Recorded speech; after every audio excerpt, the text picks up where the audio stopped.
안녕하세요. 유나이티드를 거주는 남자 정진입니다. 오늘은 셰필드 유나이티드와의 경기에서 나타난 셰필드의 유나이티드 공략 방식과 소샤르 감독의 전술적 대처에 대해서 한번 읽어보려고 합니다. 유나이티드의 경우 이번 경기에서 4-2-3-1 포메이션을 들고 나왔습니다. 셰필드가 현재 무승으로 20위를 기록하고 있는 만큼 굉장히 공격적인 선택을 하였는데요. 이 경기 후 만 3일이 채 되지 않는 시간이 지난 후에 체력적으로 많이 소모될 것이 예상되는 리즈와의 더비 매치가 기다리고 있는 만큼 프레드와 맥토미니를 과감하게 제외한 것이 크게 눈에 띄는 라인업이었습니다.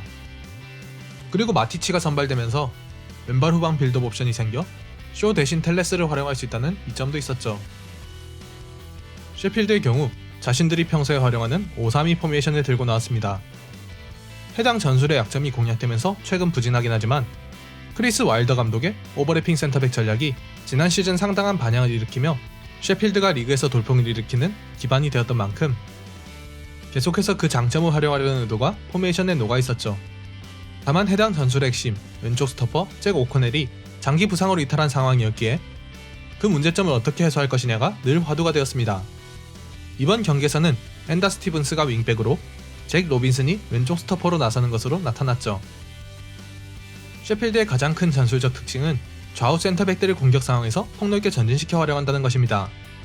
좌우 윙백뿐만 아니라 백스리의 좌우 센터백, 스토퍼들도 측면을 돌아나가는 움직임을 취하면서 측면에서 수적 우위를 확보하고 이를 통해 중앙의 부족한 창의력을 보완하고자 하죠. 측면은 측면대로 수적 우위를 살려 높이가 있는 중앙 공격수들에게 크로스를 통한 볼 배급으로 공격력을 배가하고 중앙은 상대 미드필더가 측면 지원을 위해 나가면서 공간이 넓어지는 만큼 창조성을 더욱 기대하는 방식입니다. 이러한 전략은 유나이티드를 상대로 한 이번 경기에서도 굉장히 자주 나타났습니다. 셰필드는 경기를 통틀어 측면에 상당한 무게를 실었는데요. 중앙 공격수들이 측면으로 빠져나가고 센터백들이 간헐적으로 전진하며 공격에 가담하면서 유나이티드가 측면에서 수적인 열세에 놓이는 장면이 여러 차례 연출되었습니다. 일단 지배적인 흐름을 취하는 상황에서 셰필드가 뒤를 생각하지 않는 듯이 공격에 정말 많은 선수를 가담시키기에 그만큼 일단 주도권을 내주면 흐름을 되찾아오기가 힘들다는 문제점이 있었죠. 한편 수비 상황에서 셰필드는 유나이티드의 후방 빌드업을 방지할 대책을 마련하고 있었습니다. 우선 셰필드가 포메이션 상으로 투톱을 활용했기에 이 투톱이 좌우 센터백들과 정확히 1대1 대응이 되는 형태로 전방 압박이 이루어졌는데요.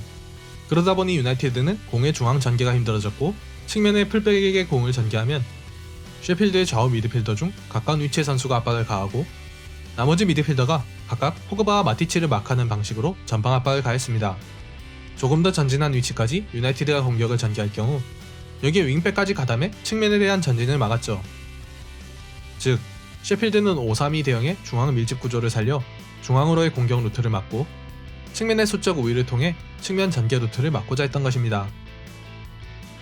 결국 유나이티드는 경기 초반에 쉽게 전진하지 못하면서 셰필드가 마음껏 공격에 많은 숫자를 투입할 수 있는 빌미를 내주었고 이 흐름이 그대로 이어지며 핸더슨의 실수와 함께 선제 실점을 내주고 말았습니다. 셰필드가 전방에 많은 숫자를 투입하고 있는 만큼 여기서 일단 압박을 뚫어내고 후방 뒷공간을 노릴 수 있다면 쉽게 와해될 수 있는 구조였지만 차근차근 풀어나가는 빌드업 구조를 상정하고 나온 유나이티드는 여기서 미드필드 라인을 돌파하는데 어려움을 겪었죠. 경기를 뒤집기 위해서는 어떻게든 셰필드의 약점인 뒷공간을 노릴 수 있는 방법을 고안해야 했고 그 시작점은 상대 전방 압박을 풀어낼 방법을 모색하는 것이었습니다.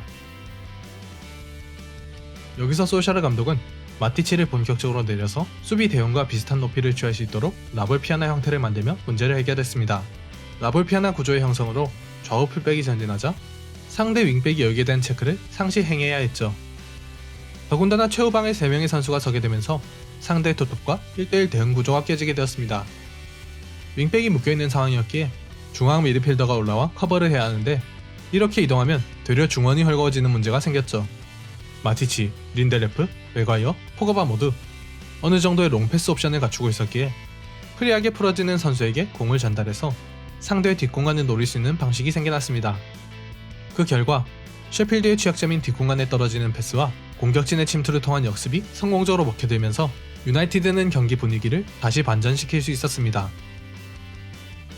셰필드의 뒷공간을 활용하면서 3대1까지 경기를 역전하긴 했으나 다소 아쉬웠던 부분은 그 이후의 교체 전술에서의 안배 부분이었습니다.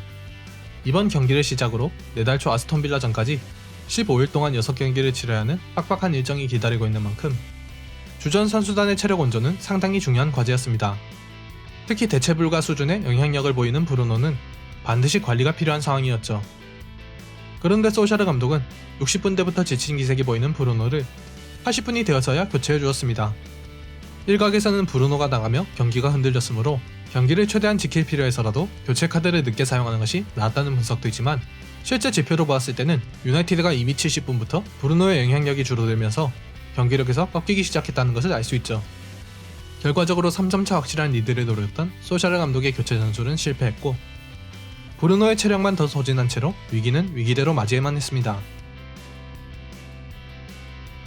총평하자면 경기 과정에서 나타난 몇몇 선수들의 문제점들과 선수단이 안고 있는 전술적 한계에 대해서는 분명 조금씩 눈에 띄는 장면이 있었지만 경기 전반적으로 놓고 볼 때 실점으로 이어진 개개인의 실수 장면들을 제외하고는 전술적으로 분명 대처가 잘 이루어졌던 경기였습니다.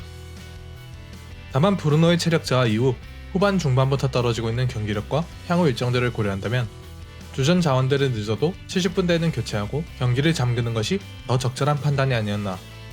교체 전술에서 분명 약간의 아쉬움은 있었죠. 그렇지만 로테이션을 어느 정도 돌리면서 박싱데이의 시작을 산뜻하게 장식했다는 점에서 충분히 만족할 만한 경기였습니다. 유나이티드는 이제 리그 테이블에서 6위, 선두 리버풀보다 한 경기 덜 치른 상대로 5점의 승점차까지 따라붙을 수 있게 되었죠. 시즌 초반에 불안했던 경기력을 상기한다면 유나이티드는 분명 조금씩 나아가고 있습니다.